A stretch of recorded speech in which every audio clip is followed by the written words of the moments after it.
मित्रांनो, नवरात्री नुकतीच चालू झाली आहे, तर जाणून घेऊयात शैलपुत्रीची कथा. नवरात्र दिवस पहिला. नमस्कार मित्रांनो, चॅनलवर स्वागत आहे. जर तुम्ही इथे नवीन असाल तर कृपया चॅनलला लाईक आणि सबस्क्राईब करा आणि नवीन व्हिडिओच्या नोटिफिकेशनसाठी बेल आयकॉनवर क्लिक करा. आज आपण जाणून घेणार आहोत एक महत्त्वाची आणि प्रेरणादायी कथा, देवी शैलपुत्रीची, जी नवरात्र उत्सवात पहिल्या दिवसाची आराध्य देवी मानली जाते. देवी शैलपुत्रीची कथा. शैलपुत्री ही देवी दुर्गेचा पहिला अवतार आहे. शैलपुत्री या नावाचा अर्थ आहे पर्वतराजाची कन्या. ती हिमालय पर्वताची कन्या होती आणि यामुळेच तिला शैलपुत्री म्हणतात. शैलपुत्रीचे जीवन आणि तिची कथा हे भक्ती आणि शक्तीचे प्रतीक मानले जाते. तिच्या पूर्वजन्मात ती राजा दक्षची कन्या सती म्हणून जन्मली होती. सती ही लहानपणापासून अत्यंत भक्तिमती होती आणि भगवान शिवाच्या भक्तीत तिला विशेष रुची होती. राजा दक्ष हा अत्यंत मोठा राजा होता आणि त्यांचं राज्य मोठं होतं, परंतु त्याला शिवाची भक्ती आवडत नव्हती. दक्षाने आपल्या कन्येच्या लग्नासाठी अनेक राजकुमार पाहिले, परंतु सतीने ठरवलं होतं की ती केवळ भगवान शिवालाच पती म्हणून स्वीकारेल. सतीची भगवान शिवाशी लग्नाची कथा. सतीने तपश्चर्या करून भगवान शिवाला प्रसन्न केलं आणि त्यांच्याशी विवाह केला. शिव आणि सतीचे हे लग्न अत्यंत पवित्र मानलं होतं, परंतु राजा दक्षाला हे अजिबात मान्य नव्हतं. दक्षाच्या मते शिव तिला योग्य नव्हते, कारण शिव गृहश्रमात नसून तपस्वी होते आणि त्यांचं वागणं समाजाच्या सामान्य मानदंडापेक्षा वेगळं होतं. शिवाशी सतीच्या विवाहामुळे दक्षाच्या मनात शिवाबद्दल राग आणि तिरस्कार वाढला. त्याने आपल्या मनात शिवाच्या विरोधात कट रचला. एके दिवशी दक्षाने एक मोठा यज्ञ आयोजित केला आणि त्यात सर्व देव, ऋषी आणि राजे महाराजांना आमंत्रित केलं. मात्र भगवान शिव आणि सतीला त्याने या यज्ञासाठी निमंत्रण दिलं नाही. त्यामुळे सती खूपच दुःखी झाली. यज्ञात सतीचे बलिदान. सतीने शिवाशी बोलून यज्ञात जाण्याचा निर्णय घेतला, परंतु शिवाने तिला थांबवण्याचा प्रयत्न केला. शिवाचं म्हणणं होतं की आपण जिथे आदर केला जात नाही तिथे जाणं योग्य नाही, परंतु सती आपल्या वडिलांचा आदर करायची म्हणून यज्ञात जाण्यासाठी आग्रह धरला. अखेरीस शिवाच्या परवानगीने सती यज्ञात गेली.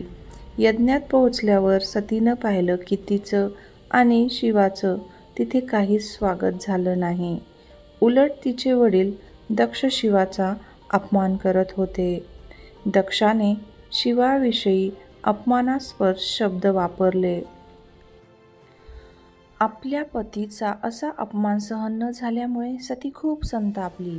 तिने तात्काळ निर्णय घेतला की आता या शरीराचा त्याग करून तिला नव्या रूपात परत जन्म घ्यायचा आहे. त्याच क्षणी सतीने यज्ञकुंडात उडी मारून आपला जीव त्यागला. सतीच्या या बलिदानामुळे भगवान शिव क्रोधात आले. त्यांनी आपल्या जटेतून वीरभद्र या प्रचंड शक्तिशाली योद्ध्याला उत्पन्न करून दक्षाचा यज्ञ नष्ट केला आणि दक्षाला त्याच्या कृत्यांसाठी शिक्षा दिली. शिवाच्या क्रोधामुळे संपूर्ण सृष्टीत हलचल निर्माण झाली. शैलपुत्रीचा जन्म. सतीचा पुनर्जन्म हिमालय राजाच्या घरात झाला आणि तिचं नाव शैलपुत्री ठेवलं गेलं. शैलपुत्रीने आपल्या या जन्मातही भगवान शिवाच्या आराधनेला सुरुवात केली. ती कठोर तपश्चर्या करून पुन्हा एकदा शिवाला पती म्हणून प्राप्त झाली. यामुळे शैलपुत्री ही देवी दुर्गेच्या 9 रूपांपैकी पहिलं रूप मानलं जातं. शैलपुत्रीचं रूप अत्यंत शांत आणि सौम्य आहे. तिच्या एका हातात त्रिशूळ असतो, जो शक्ती आणि साहसाचं प्रतीक आहे, तर दुसऱ्या हातात कमळाचं फूल असतं, जे शांती आणि प्रसन्नतेचं प्रतीक आहे. ती वृषभ बैलावर आरूढ असते आणि तिचं रूप भक्तांना मानसिक स्थिरता आणि आत्मशक्ती प्रदान करणारं आहे. शैलपुत्रीची उपासना आणि महत्त्व. नवरात्रीच्या पहिल्या दिवशी शैलपुत्रीची पूजा केली जाते. शैलपुत्रीची उपासना केल्याने साधकांच्या जीवनातील नकारात्मकता नष्ट होते, मन शांती मिळते आणि जीवनात स्थिरता येते. शैलपुत्रीची पूजा केल्याने मनात भक्तीची भावना आणि जीवनातील यश प्राप्त करण्याची प्रेरणा मिळते. तिच्या उपासनेने भक्तांना शांती, स्थैर्य आणि शक्ती मिळते, ज्यामुळे जीवनातील अडथळ्यांना सहजपणे तोंड देता येते. उपासनेचे नियम. शैलपुत्रीची पूजा करताना भक्तांनी स्वच्छतेचं विशेष पालन करावं. पवित्र मनानं आणि भक्तिभावानं केलेली तिची पूजा सर्व मनोकामना पूर्ण करते. असं मानलं जातं, देवी शैलपुत्रीची कृपा मिळवण्यासाठी साधकांना तपश्चर्या, ध्यान आणि आराधनेला महत्त्व द्यावं लागतं. शैलपुत्रीचं शिक्षण. शैलपुत्रीची कथा आपल्याला शिकवते की संकटे येतात, परंतु श्रद्धा आणि भक्तीच्या जोरावर आपण त्या सर्व संकटांचा सामना करू शकतो. तिची कथा आपल्याला समर्पणाची शिकवण देते. सतीच्या बलिदानाने आणि शैलपुत्रीच्या पुनर्जन्माने हे सिद्ध केलं की सत्याची आणि भक्तीची कधीही हार होत नाही.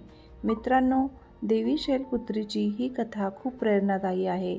ती आपल्याला शिकवते की भक्ती आणि आत्मशक्तीच्या जोरावर आपण कोणतीही कठीण परिस्थिती सोडवू शकतो. आशा आहे तुम्हाला ही कथा आवडली असेल. जर आवडली असेल तर कृपया चॅनलला सबस्क्राईब करा आणि व्हिडिओला लाईक करायला विसरू नका. आपली काळजी घ्या, सतर्क राहा. पुन्हा भेटू लवकरच.